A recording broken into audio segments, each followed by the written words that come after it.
Miss Johnson's third grade students are having a very hard time focusing and staying on task throughout the school day. They tell Miss Johnson that they are bored while simply listening and taking notes for the duration of the school day.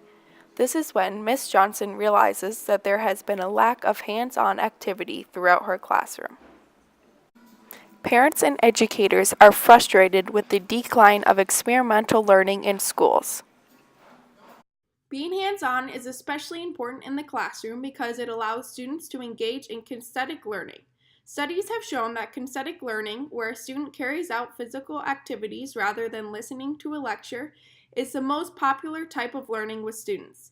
Doing helps them gain a better understanding of the material. It allows students to experiment with trial and error, learn from their mistakes, and understand the potential gaps between theory and practice. And most important, it provides educators with a unique opportunity to enrich the minds of their students in new and engaging ways. To incorporate experimental learning into her classroom, Ms. Johnson could create a makerspace. A makerspace is as simple as space designed and dedicated to hands-on creativity. The key thing here is the students actually make something. Creativity is sometimes an idea generation and it's sometimes problem solving. But in a makerspace, students are actually going to create some kind of product. It could be a digital product, it could be a physical product, but there is an actual product. So you're not going to say design an event or a service project. That's not what a makerspace is for. It's a space devoted to and differentiated, set up for making. Makerspaces encourage students to try, fail, and try again. Ms. Johnson can follow 5 steps to create a makerspace for her classroom. Step 1 is to study up and network. Start by picking up a few reading materials you can reference all year. Whatever your budget or makerspace dream, there is a lot of support available to make it a reality. Step 2 is to bring the outside world in.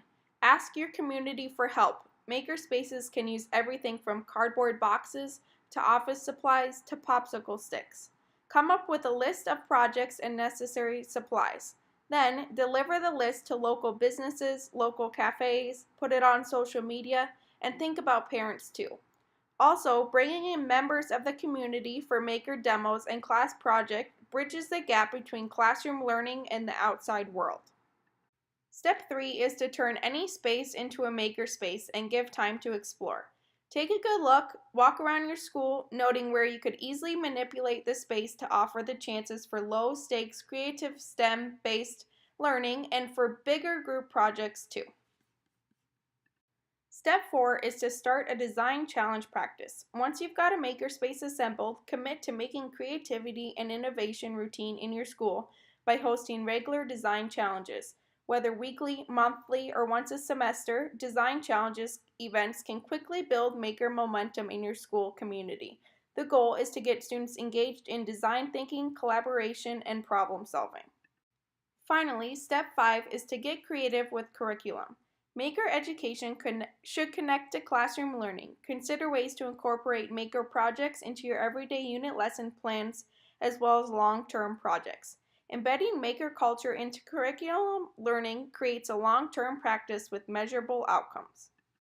There are many benefits that come from makerspaces. Students learn at a deeper level and retain more when they are engaged in creative thinking connected to the subject. To be more successful throughout their life, students need to be able to engage in creative and critical thinking. They need to know how to pivot, how to change, and how to revise. They need to solve complex problems, and all of these are involved in that maker mindset. If you can embed that maker mindset inside of the curriculum and tap into the standards that you are teaching, then they are able to develop that maker mindset. The space is just the platform that facilitates it.